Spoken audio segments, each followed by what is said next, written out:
Bueno, buenas tardes, tribu. Como todas las semanas, hoy no es sábado, es domingo, así que estamos aquí dedicando nuestro tiempo de estar en familia y hacer un espacio, un momentito para encontrarnos con Martino, que nos acompaña hoy.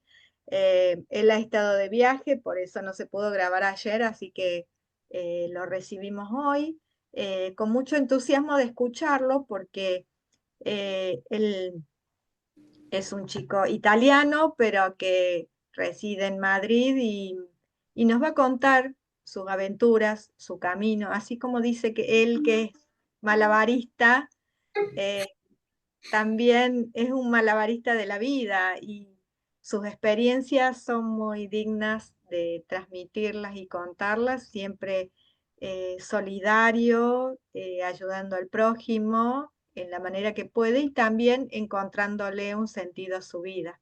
Así que nada mejor que Martino para contarnos su historia, sus hazañas, sus cosas lindas y bueno, lo que le ocurre en la vida y qué sentido tiene para ti todo eso que realizas. Bienvenido.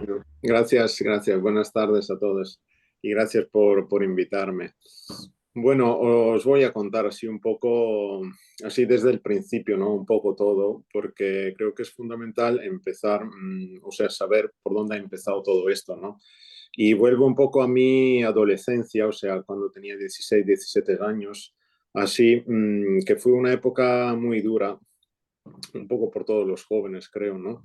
Yo en esa temporada sentía dentro de mí, ¿no? Muchos anhelos, muchos sueños, un mundo, ¿no? Que se movía dentro de mí, pero también notaba que no recibía mucha atención mi mundo interior por parte del mundo de los adultos, ¿no? O sea, de los maestros, los profesores, ni desde mis padres, o sea, parecía que todo ya venía construido, ¿no? Había que estudiar, luego había que buscarse un buen trabajo y todo, ¿no? Sobre la marcha, ¿no? Parecía que no había espacio para el mundo interior, ¿no? Para los sueños que lleva cada uno dentro de él, ¿no? Y a mí esto me hacía sufrir mucho, ¿no? Y ahí fue como llevarme una decepción, ¿no? Una decepción muy grande porque no veía interés en eso. Y eso me llevó a llevar una vida bastante desordenada. Y desde los 16 así hasta los 21, 22, una vida bastante desordenada y muy mala. Ahí pasó el momento que hubo luego un antes y un después. Me llamaron unos chicos, me invitaron a hacer un campamento, ¿no? Un campamento así en plan de parroquia, así. El que yo no quería ir porque yo decía, ¿qué voy a poder dar yo a estos jóvenes con la vida que estoy llevando, ¿no?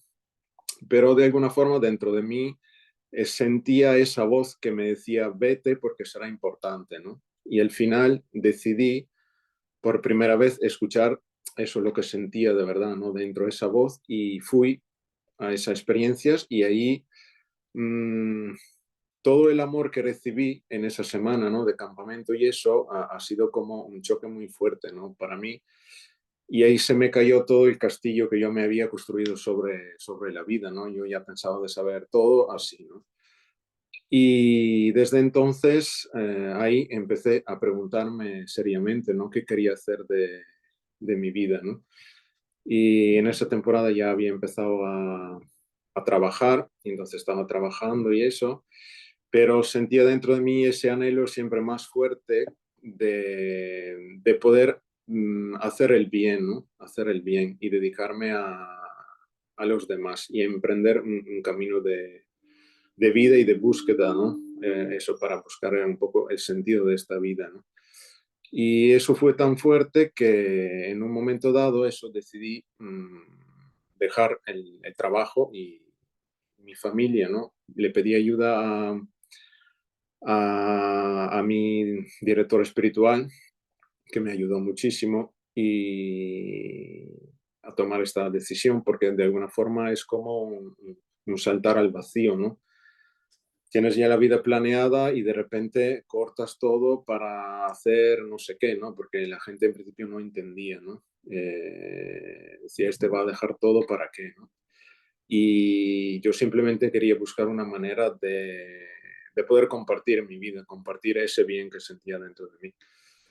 Y ahí empecé un poco todo mi viaje, ¿no? Ahí empecé, vine por primera vez aquí en España, en un pueblo llamado Rentería, que es donde vivo actualmente. Y ahí me acogieron en una pequeña comunidad de pobres donde había el cura de la parroquia que acogía en su casa como una quincena de pobres, ¿no? Que vivían en la calle o chicas madres con niños. La mayoría eran de África, había gente de Sudamérica y así. Y nada, y yo simplemente vivía con ellos y ayudaba en lo que podía. A la mañana me quedaba con los niños porque las madres iban a trabajar o le acompañaba, no sé, a gente que vivía en la calle a hacer algún recado, eso, para estar juntos, ¿no? Para que no, para apoyarles, así. Y, y me acuerdo, estuve un tiempo ahí, luego también me dieron para hacer de niñero a un niño muy pequeño de 4 meses que la madre no le podía cuidar y entonces me preguntaron si quería encargarme yo de él y así fue por algunos meses, me encargué de este niño. Fue muy curioso porque yo no había cuidado niños nunca, entonces ha sido en principio bastante... Pero ha sido muy bonito porque el estar con los niños así tan pequeños te ayuda a sacar fuera la parte esa un poco, ¿no? Del cuidado, de la amabilidad, ¿no? Y eso también, al final, yo me iba descubriendo haciendo ciertos tipos de cosas me iba descubriendo, ¿no? Cosas que no sabía que tenía y que no conocía de mí. Y luego en esa temporada mi director espiritual me decía, Martín, ahora eres libre, ¿no? Entre comillas. O sea, no tienes ningún tipo de obligación. ¿Qué quieres hacer, no? ¿Qué quieres hacer?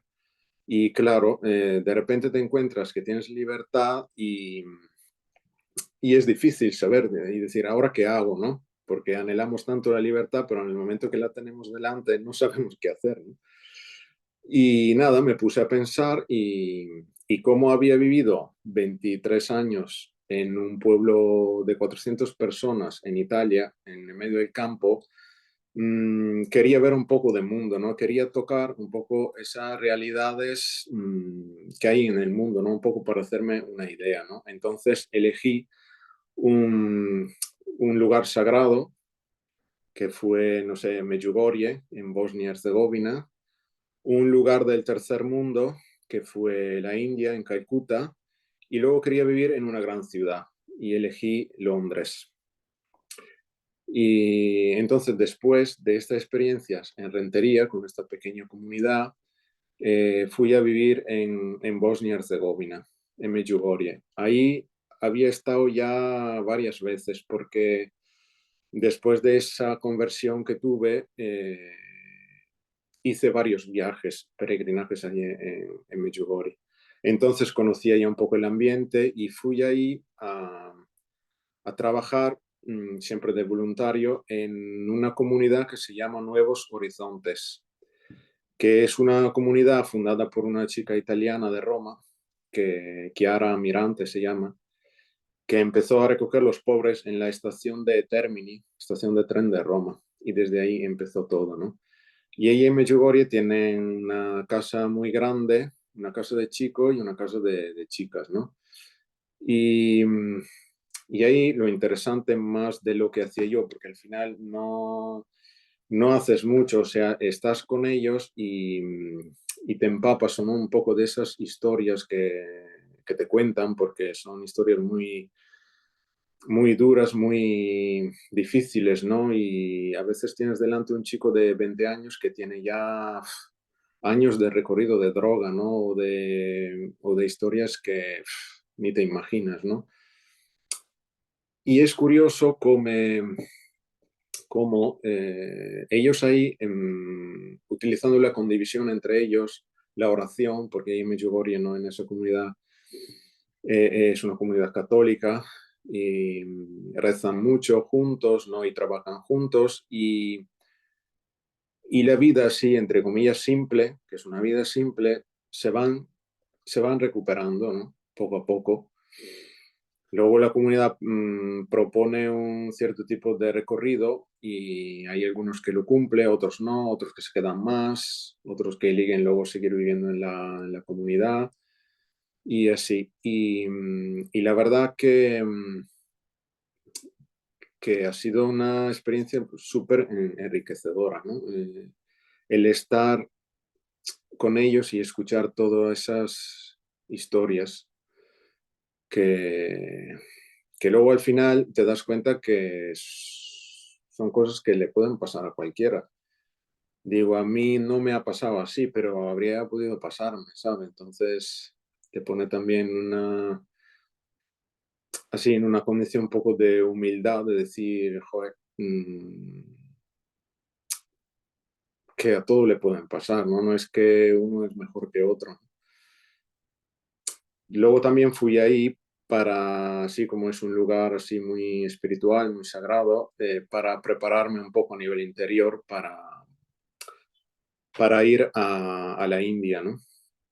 Para poder ir a la India. Y ahí también fue un poco curioso porque en principio tenía que ir con otras 3 personas a la India, que luego al final ellos no pudieron ir y yo puse un poco en duda, ¿no? Si ir o no, porque tenía mucho miedo de eso. O sea, iba ahí porque un poco para ponerme a prueba, un poco para ver si podía, ¿no? Con eso, enfrentarme a una cierta realidad como la pobreza que puede haber en la India, ¿no? Pero el miedo me hizo dudar mucho, ¿no? Y siempre hablando con mi director espiritual me dijo una cosa muy que se me grabó y me dice, no, no te pares, ¿no, Martino? O sea, haces las cosas por lo demás o porque quieres seguir tu sueño, ¿no? Porque si quieres seguir tu sueño, da igual que venga gente contigo, ¿no? Y ahí lo tuve clarísimo, o sea, digo, voy y fui ahí y la verdad que los primeros días allí en Calcuta fueron bastantes difíciles, bastantes, la realidad es muy dura para una persona que viene de Occidente a ver eso. Ahí luego es bueno porque como hay voluntarios un poco de todo el mundo, ¿no? En principio te ayuda y luego ahí es muy bien organizado el voluntariado en la India porque hay diferentes casas con diferentes tipologías de personas y las hermanas de la caridad, las misioneras de la caridad te ayudan a decir dónde quieres ir a trabajar, por cuánto tiempo, así. Luego puedes incluso cambiar, hacer una temporada en una casa y otra temporada en otra, ¿no? Yo fui a trabajar en el primer centro, digamos, el que fundó Madre Teresa de Calcuta, que es Kaligat, que trabaja con los moribundos. Hay estas personas que viven en la calle y que se mueren y entonces lo que se pueden se recogen, se llevan ahí al centro y el intento es salvarles la vida porque vienen que son esqueletos humanos, ¿sabes? Llenos de llagas y infecciones y eso, ¿no? Entonces, y de hecho ahí se mueren mucha gente cada día, ¿no? Y la Madre Teresa decía que por lo menos era importante darles una muerte digna, ¿no? Acompañadas. En vez que se mueran en la acera, ¿no? Solos, que se mueran ahí en una cama, acompañados, con alguien que les sujeta la mano, ¿no? Así. Y, y también, o sea, os podéis imaginar, ¿no? Lo enriquecedor que es vivir ciertos tipos de experiencia y ver ese tipo de realidad, ¿no? Que no se ve todos los días. Y, y yo ahí personalmente ayudaba a una enfermera italiana que llevaba ahí muchos años y así que llevaba un poco la enfermería de ese centro y yo le ayudaba a ella. Y, y estuve unos 2 meses y medio, 3, ahora no me acuerdo bien.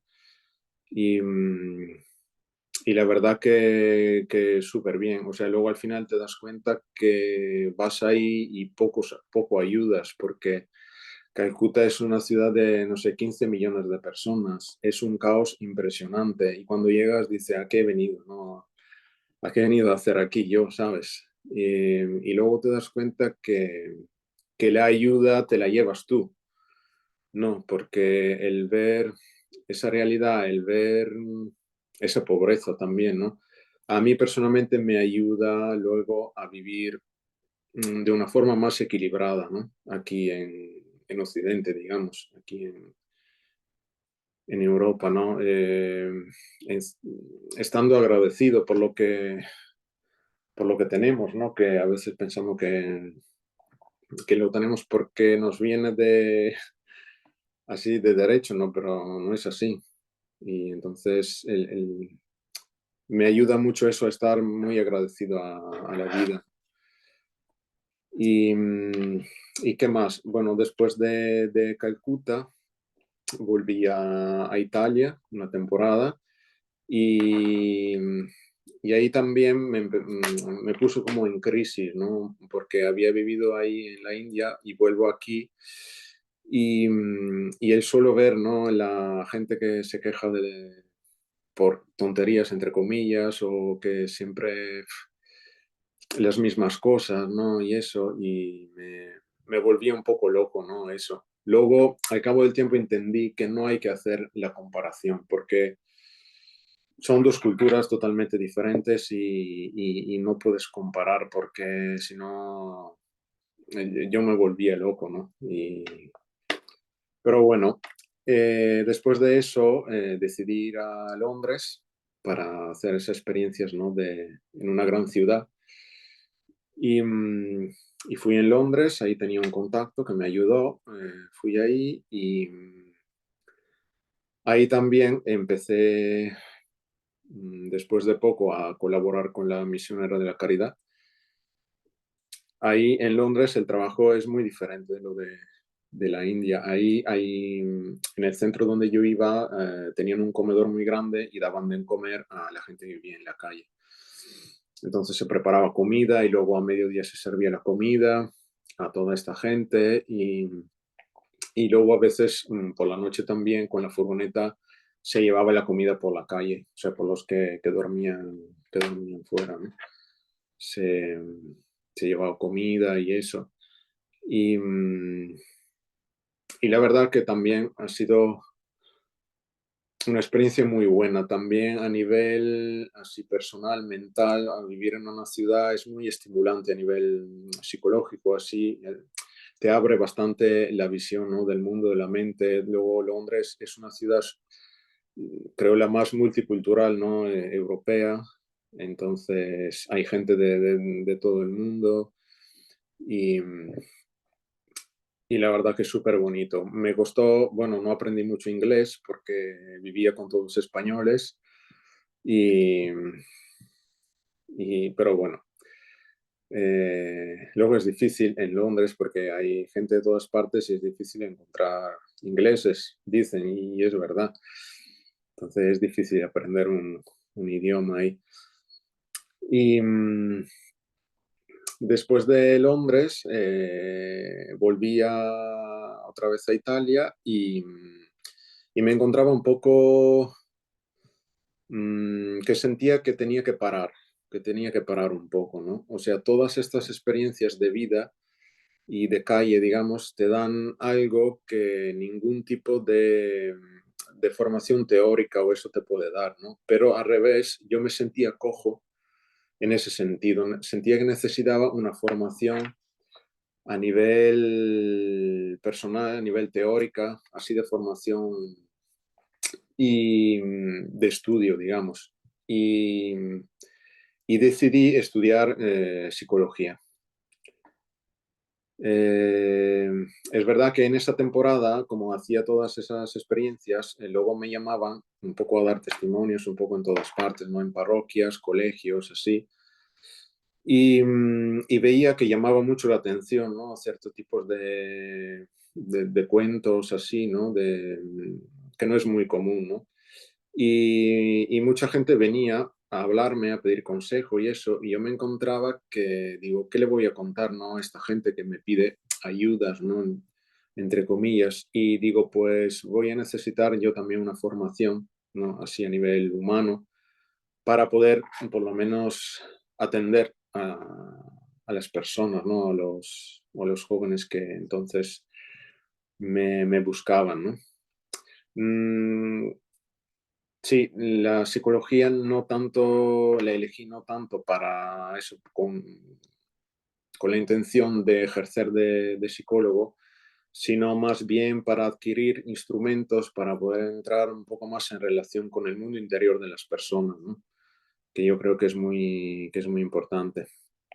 Así que por esos 3 años me quedé en Italia para estudiar. Estudié en la Universidad Pontificia de Venecia, en la Pontificia Salesiana de Venecia. Y, y nada, han sido 3 años y en ese momento vivía en un piso y daba posibilidad a algunos de venir a pasar el fin de semana en donde vivía yo, ¿no? Porque veía que había mucha necesidad de parar, de tomarse un tiempo, ¿no? La gente necesita mucho tomar un tiempo y centrarse, ¿no? Y ver a qué punto está en su vida y eso, ¿no? Cosas que muchas veces no pensamos porque la rutina del día a día no nos permite mucho eso, ¿no? Entonces daba esa pequeña posibilidad a quien quería de venir a pasar un fin de semana en mi casa para vivir la cotidianidad y poder charlar tranquilamente de cosas que normalmente no se hablan, ¿no? Y ha sido bonito también eso, ha sido bonito. Em, después de graduarme, mm, después de graduarme volví a la India porque quería volver a Calcuta y entonces al acabar de graduarme volví otra vez a la India otros 2 meses, 3, y lo mismo, ahí lo mismo. Me acuerdo que ahí había trabajado también en un centro con los niños, un poco, una temporada, pero todo el tiempo que me quedaba también en el mismo centro que fui antes, el de los moribundos, ¿no? Mm, y ahí, después de la segunda vez de la India, empecé a preguntarme un poco sobre mi camino espiritual, ¿no? Sobre dónde me estaba llevando todo eso.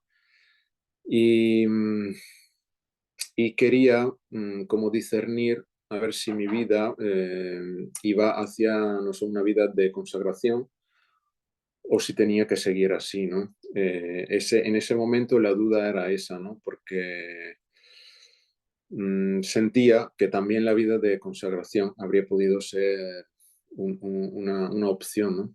En ese momento. Entonces lo pensé, lo medité y empecé a estudiar teología en Pamplona, en la Universidad de Navarra. Hice un año, luego fui a hablar aquí con el obispo y que me aconsejó de entrar en el seminario diocesano para discernir y ver si era mi camino, ¿no? El de ser cura, digamos, ¿no? Y entonces dejé el año que hice así de estudios en la Universidad de Navarra, entré en el seminario y, y estuve ahí 2 años en el seminario. Luego salí porque vi que no era mi camino, pero ha sido una experiencia muy, muy dura la del seminario para mí, porque yo entré con mucha ilusión y me encontré después de 2 años que no estaba bien, que no estaba bien y digo, no creo que Dios quiera esto de mí, ¿no? Y tengo que salir. Pero eso me ayudó muchísimo también a hacer mucha claridad dentro de mí a nivel así de fe, ¿no? Porque yo siempre vengo de un ambiente cristiano católico desde pequeño, así, y la experiencia del seminario es como que me ayudó a ser auténtico conmigo mismo, ¿no? Yo ahí dentro había visto cosas que yo no estaba dispuesto a aceptar, ¿no? O que no, o que veía que no eran compatibles conmigo, ¿no? También cosas de la religión católica cristiana, ¿no? Y yo me pregunté, hasta ahora, o sea, he hecho esto y he creído esto porque siempre se me ha dicho así, ¿no? O porque me han como, el catequismo me decía eso o eso, y ahí hice como un trabajo de purificación personal a nivel de fe, ¿no? O sea, de ver que si algo no es compatible conmigo, de tener la libertad de decir, en este momento no lo puedo aceptar, ¿no? Y no pasa nada. O sea, lo importante, yo creo que en un camino espiritual es ser lo más auténticos posibles contigo mismo, ¿no? Porque si no, porque si no luego al final mmm, llegas a un momento que te das cuenta, ¿no? Y dices, esto lo he hecho porque entonces se me dijo que había que hacer así, pero que luego en el fondo sientes que para ti no tiene poco sentido, ¿no? Así.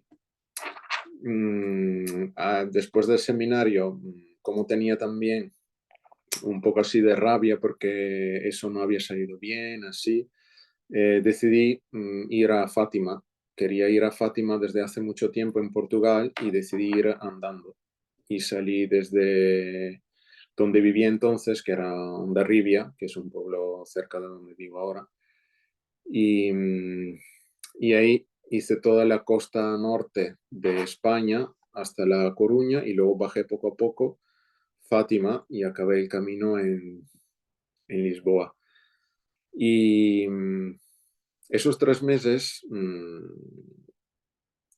han sido, yo creo, una de las experiencias más bonitas que he hecho.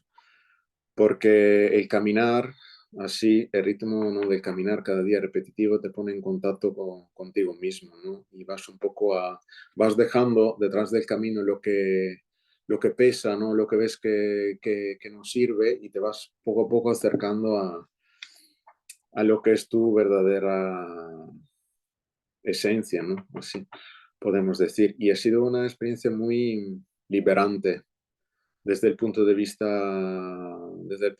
personal, porque creo que, no sé, vivimos, ¿no? Que arrastrando muchas heridas, muchos condicionamientos, ¿no? Del mundo que nos rodea y eso, y a veces es difícil entender, percibir, tener conciencia de quién eres de verdad, ¿no? O quién está actuando en ese momento, ¿no? Porque es difícil. Y esas experiencias del caminar y caminar te ayuda un poco a ir al centro, digamos, ¿no?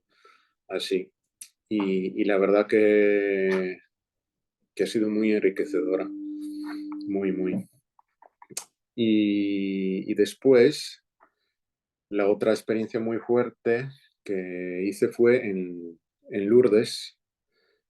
En Lourdes fui a trabajar en la comunidad cenáculo, que es una comunidad bastante parecida a la que he mencionado antes de Nuevos Horizontes, porque trata con chicos con problemas de adicciones, ¿no? De todo tipo de adicciones. O, bueno, ahí puede entrar cualquiera, o sea, no es necesario que uno tenga problemas, ¿no? Hace falta que uno esté un poco perdido, ¿no?, en su vida y no encuentre un poco el centro y que puede acudir a esa comunidad y vivir una temporada ahí, ¿no? Y haciendo lo que la comunidad te propone. Ahí es un poco el mismo esquema, ¿no? La vida simple, el compartir y el rezar juntos, ¿no? Y la receta es muy básica, pero es muy fuerte, ¿no? Da mucho fruto al final. Y, así que ahí también el cenáculo es una comunidad bastante más firme desde el punto de vista del método, ¿no? Mientras que otras son un poco más libres, el cenáculo, o sea, si uno entra, lo tiene que querer de verdad, porque ellos te explican cómo es luego ahí la vida, ¿no? Y entonces, dependiendo de la motivación fuerte que tienes tú, entras o no. Actualmente en la comunidad ahí está mi hermano también, que hace unos años entró y que está haciendo el camino ahí con ellos y la verdad que está súper contento y lleva ya unos 4 años y dice que le está ayudando muchísimo. Y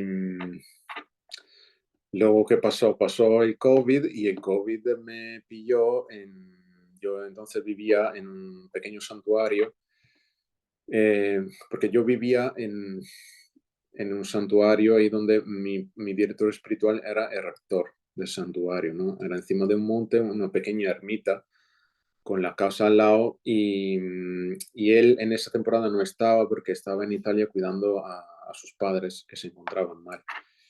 Y yo me pasé el confinamiento ahí en el santuario solo, en plan ermitaño, digamos, y, y la verdad que también eso ha sido una muy buena experiencia, el entrar en contacto contigo mismo, así sin ningún tipo de distracciones, ¿no? Y eso siempre ayuda mucho. Mm, Yo veo que es muy importante, ¿no? Hombre, yo lo aconsejaría a toda persona, el de hacer un camino, ¿no? De búsqueda interior, acompañado también, ¿no? Así, para ir un poco a la esencia, ¿no? De lo que uno es. Y no sé, es algo que para mí es fundamental, es fundamental. Y no sé, es como que creo que si todo el mundo lo hiciera, viviríamos en un mundo mejor, yo creo. Ese trabajo personal, ¿no? Interior, así. A mí me gusta mucho, siempre me ha guiado un poco una frase de Mahatma Gandhi, ¿no? Que es la que dice, sé el cambio que quieres ver en el mundo, ¿no? Y hace poco estaba escuchando un sociólogo que decía que se me llama la atención como os llama la atención porque en el 2025 sigue habiendo guerra, dice, ¿no? Claro que sigue habiendo guerra. Y decía, ¿os habéis mirado, no, a vosotros interiormente todos los conflictos que tenemos a nivel interior? Dice nosotros, ¿no? ¿Y cómo no va a haber guerra en el mundo, ¿no? Y entonces empezar un poco, ¿no? Del centro de cada uno para ver cómo estamos, en qué momento de vida nos encontramos, para hacer claridad, ¿no? Para hacer claridad, para poder ofrecer lo que de bonito tenemos dentro de nosotros, ¿no? Que hay mucho, en las personas hay un mundo interior que a veces se queda ahí toda la vida y no tiene posibilidad de expresarse, ¿no? Así. Y nada, y ahora mismo vengo de una experiencia en Madrid donde conocí a Miguel, ahí en la experiencia con las misioneras de la caridad también. Y fui ahí un mes a estar ahí con ellas, a ayudar en el centro que tienen ahí. Tienen una casa, bueno, son dos casas, en una vive gente anciana, así, y en otra casa vive gente que tiene alguna enfermedad y así, con uno que está enfermo y eso. Y es bonito porque las hermanas dan posibilidad de poder estar ahí, de vivir ahí y de poder ayudar, ¿no? O sea, estar ahí presente, viviendo con ellos y, y compartir la vida y ayudando con ellos. Luego ahí puntualmente siempre vienen voluntarios de fuera, ¿no? Que vienen a ayudar también. Y, y la verdad que, no sé,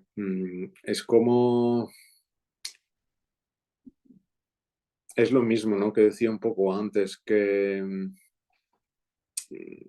esas experiencias te ayudan a vivir, a percibir más la realidad, no sé cómo decir. Mm, me gusta pensar, ¿no?, que hay más verdad, hay más realidad en cambiarle un pañal a un enfermo que en muchos tratados de filosofía o de teología, ¿no? Y porque al final es como que tocas con mano la vida, la realidad de la vida, de lo que es, ¿no? Y eso te ayuda a, eso, a entrenar la humildad, yo creo. Por lo menos a mí es lo que me ayuda a mí, ¿no? Es como que veo que en mi vida necesito de hacer ese tipo de experiencias porque me ayudan a vivir, a tener ese equilibrio, ¿no? A no desviarte ni por un lado, ni en el demasiado, ni en del poco, ¿no? A tener esa medida, el término medio, ¿no? Que te ayuda a sostenerte, ¿no? Que ayuda a sostenerte a nivel interior y también exterior. Sí. Ahora mismo en mi formato de vida es un poco así. Yo tengo un trabajo de temporada donde trabajo unos meses al año y otros meses los tengo libres para poder dedicarme a ese tipo de cosas, de experiencias, ¿no? Y, y a ver, también tengo planes de seguir estudiando, a ver ahora lo que va surgiendo, ¿no? Ahora, de momento también me dejo un poco llevar, ¿no? Por la vida, a ver dónde me mueve. Sí hago planes, pero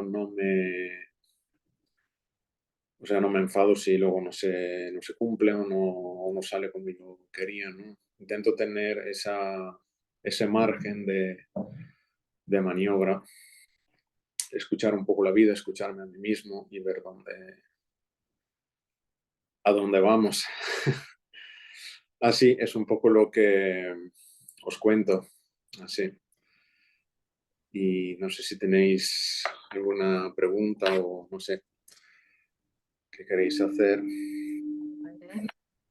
Martino, nos has dejado, en mi caso, admirada por ese camino espiritual que has llevado en la búsqueda y, y bueno, especializarte también en psicología en relación a la educación, creo Sí, que sí. escribiste.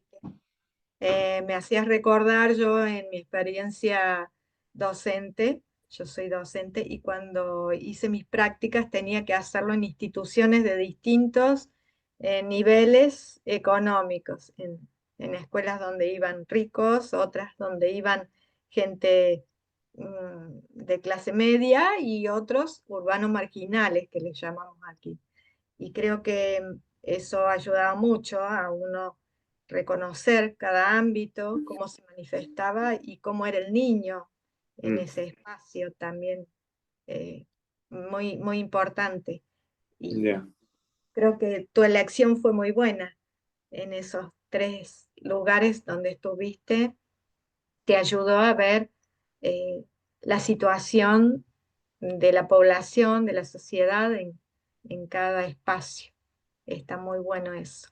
Bueno, le vamos a dar la palabra a Magna, que seguramente tiene mucho para decirte y Vale.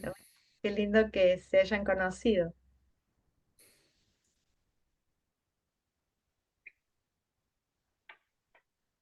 ¿Te escuchamos, Magna? Sí, bueno, yo conozco un poco, hemos comido con Martino en casa y no es que no me sorprenda por escucharle por segunda vez un resumen tan ordenado de su vida, sino coincidimos en muchas cosas. Él hizo las cosas mejor que yo, porque conoció el mundo y después estudió psicología. Yo estudié y no tenía nada que ver lo que había estudiado con lo que me encontraba después. Entonces, la ciencia ordena el conocimiento, pero la sabiduría ordena la vida. Y dijiste verdades, que no solamente porque estás entre flores te has dado cuenta de más cosas que yendo a una universidad, sino básicamente dijiste algo que yo lo promuevo desde que tuve que cambiar los pañales a mi padre y que empecé a cambiar pañales a personas que no conocía. Yo creo que entre dos nalgas hay más información que en toda biblioteca, que en cualquier biblioteca, ¿no? Porque la sensación de neutralizar un olor o neutralizar una situación poco confortable, los que tenemos una fe y nos llamamos cristianos, realmente se da lo que dice el Evangelio, que tuve hambre y me diste de comer, tú mismo has confirmado, necesitaba alojamiento y me diste una casa. Y en definitiva, en esas personas que tenemos que cambiar un pañal, sin mirarlos a la cara, sabemos que es Jesús el que está presente, ¿no? Porque nadie se acerca al otro si no tiene un referente espiritual que lo conmueve y realmente hace de tripas corazón y le da un servicio, porque hoy le estoy cambiando el pañal a él, pero mañana puedo necesitar que me cambien el pañal a mí. Y no es que uno haga las cosas para recibirlas después, sino yo siempre digo, el orden es importante. ¿Quién empieza primero? Yo prefiero cambiar yo los pañales y después eventualmente que me los cambien. Algunos esperan su vida a que le cambien los pañales y después no tienen tiempo de compensarlos, de corresponderlos. Mm. Es emocionante que un tío joven como tú, que ha tenido dificultades, adversidades, ¿quién no las ha tenido? Haya encontrado los médicos a medida. Y médicos para mí no son los que estudian medicina, sino los directores espirituales que te han escuchado en ese monasterio que te dejaron administrar cuando, un acto de confianza también, cuando él se fue a cuidar a sus padres a Italia. En ese caminar que cada día, yo he hecho el Camino de Santiago el año pasado, más corto, desde el tramo portugués de Tui, y yo sé lo que me costó a mí caminar 10 días, imagino lo que pueden ser 3 meses. Pero interesante es que estamos educados para que nos traigan la solución. Y tú te la has buscado. Entonces tiene mucho más mérito decir, no necesito médicos, soy mi propio médico. Porque una cosa es curarse, otra cosa es sanarse. Y yo creo que estamos en un reduccionismo de que nos duele algo y vamos al médico. Pero ¿cuántas cosas tenemos que sanar y el médico no sabe lo que nos pasa? Porque Ya. el único que sabe lo que nos pasa somos nosotros, pues somos los mejores pacientes. Y el paciente termina siendo impaciente porque la ansiedad nos carcome, las expectativas.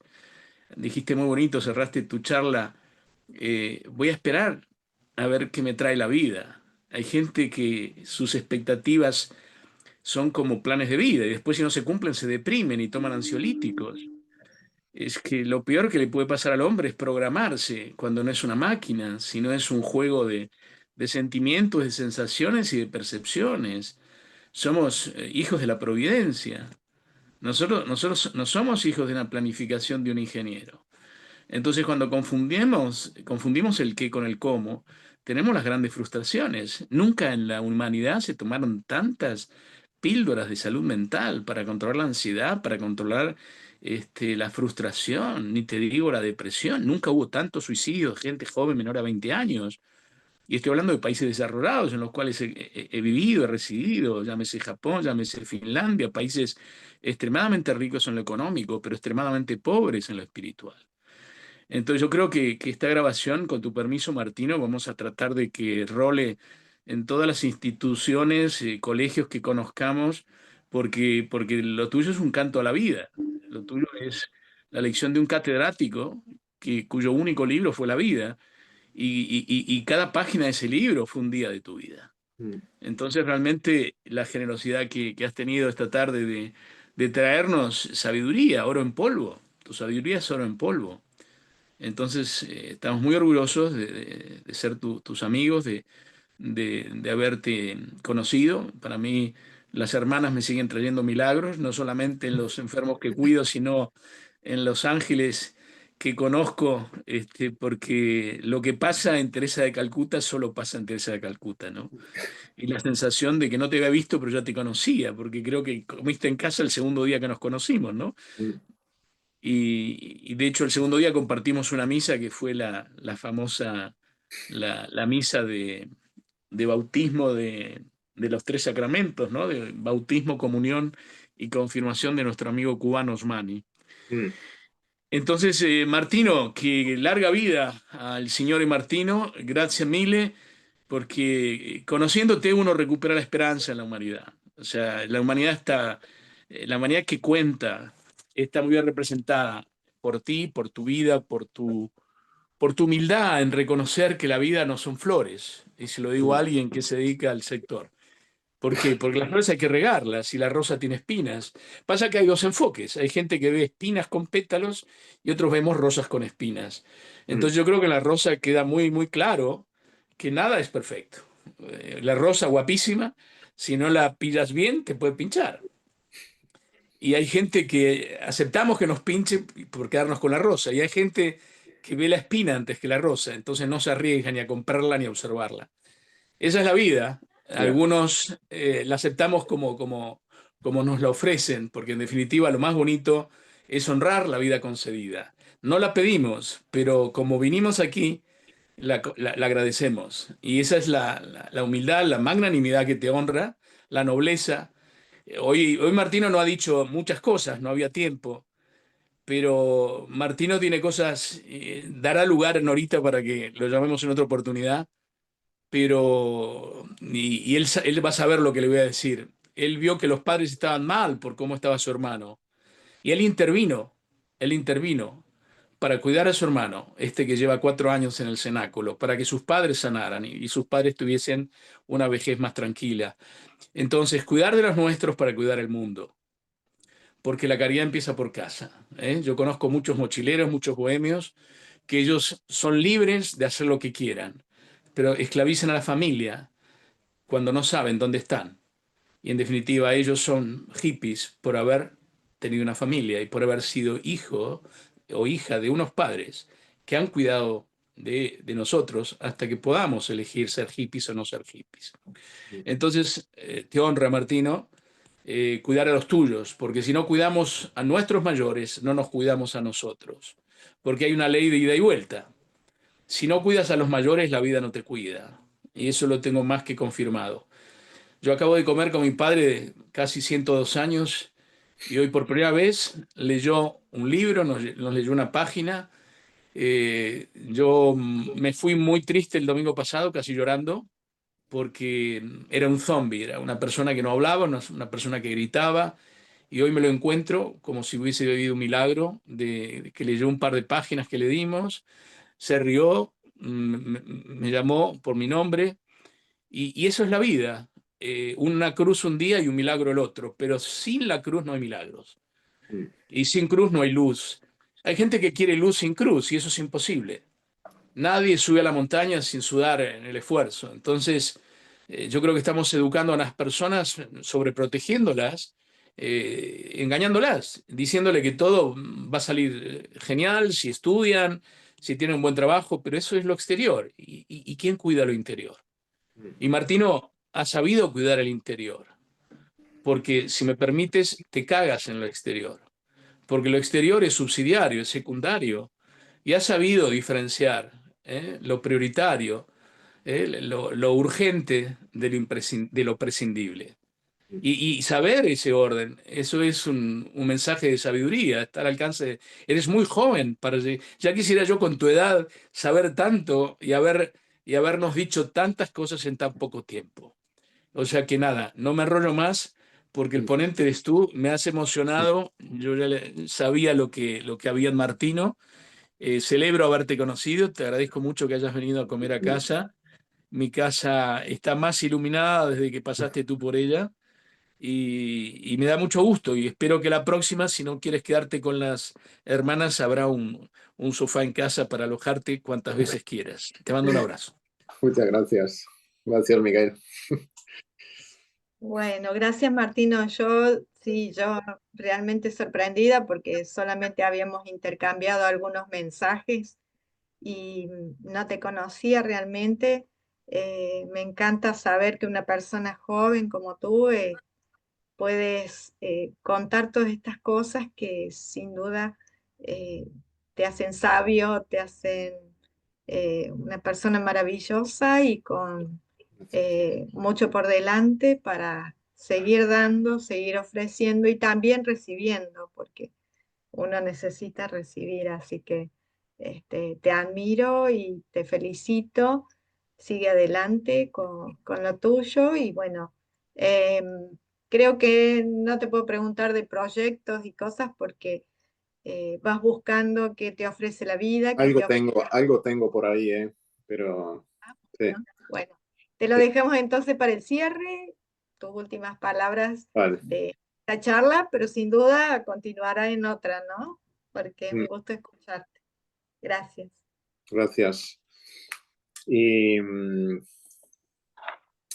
me llamaba la atención lo que decía Miguel y me acordaba, ¿no? Siempre de mi director espiritual que me decía, Martino, date cuenta de que en cada momento la vida te está dando algo, ¿no? Te está dando algo, aunque tú no lo sepas. Y de todo eso que recibes, luego tú, ¿cuánto das? ¿Cuánto devuelves, ¿no? A la vida. O sea, lo tienes todo para ti o haces de puente, ¿no? Y eso. Y eso me llamaba la atención lo que decía Miguel, ¿no? Y me acordé de eso que me decía mi director espiritual, ¿no? Queremos ser puentes o queremos tapar, ¿no? De todo lo que recibimos en cada momento, ¿no? El mismo hecho de estar vivos, así. Y nada, de proyectos, estoy ahora mismo escribiendo un pequeño proyecto que se llama Somos Humanos, que, que va un poco de... Yo considero que los tiempos que estamos viviendo nos empujan a perder contacto con nuestra humanidad, ¿no? Yo lo veo bastante claro esto, ¿no? Entonces, el proyecto va un poco de eso, ¿no? Primero de darse cuenta un poco de las vidas que estamos llevando, ¿no? Y que normalmente es todo externalizar, todo fuera, ¿no? Y de hecho, decía antes Miguel que nunca como estos tiempos hay necesidad de psicofármacos, hay necesidad de los psicólogos no dan abasto, ¿no? Y eso. Y yo creo que es porque el estar dentro de este sistema, ¿no? Sociedad que nos toca vivir en estos tiempos, todo nos empuja hacia afuera, ¿no? Hacia afuera, hacia afuera. Ya no reconocemos lo que es propio nuestro del ser humano, ¿no? Y la verdad que es una pena. Entonces, me gustaría desarrollar un pequeño proyecto que va sobre esto para poder proponer y ofrecer en colegios, escuelas, porque me gustaría mucho trabajar con jóvenes así. Y eso a raíz también va lo de los malabares, ¿no? Del ser malabarista, que eso me gusta porque creo que también hemos perdido un poco la capacidad de asombro, ¿no? A veces yo lo veo, yo me pongo en la calle, ¿no? A hacer malabares y sobre todo los niños, ¿no? Cuando te ve, me gusta ver la cara de asombro, ¿no? Que ponen y ves que todavía tiene esa genuinidad, ¿no? Todavía no están dentro del sistema en el que estamos metidos nosotros, ¿no? Que nos impide ya de ver más allá de nuestra nariz, ¿no? Y, y, y eso. Y entonces, a ver si cómo va esto, ¿no? De momento tengo ideas por ahí y a ver cómo la voy desarrollando, ¿no? Así. Así que bueno. Así es, nos dejes de escribirlas y de dejarlas en algún lugar para que otros puedan también seguir tu camino. Así que bueno, te agradecemos un montón. A Esperamos vosotros, que gracias a vosotros. nos sigas acompañando en tu caminar por la vida y aquí estamos para seguir escuchándote. Muchas Ciao gracias por tu... ragazzo, caro amigo. Muchas Ci gracias. vediamo. Chao, Bye ci bye. vediamo. Gracias. Hasta pronto.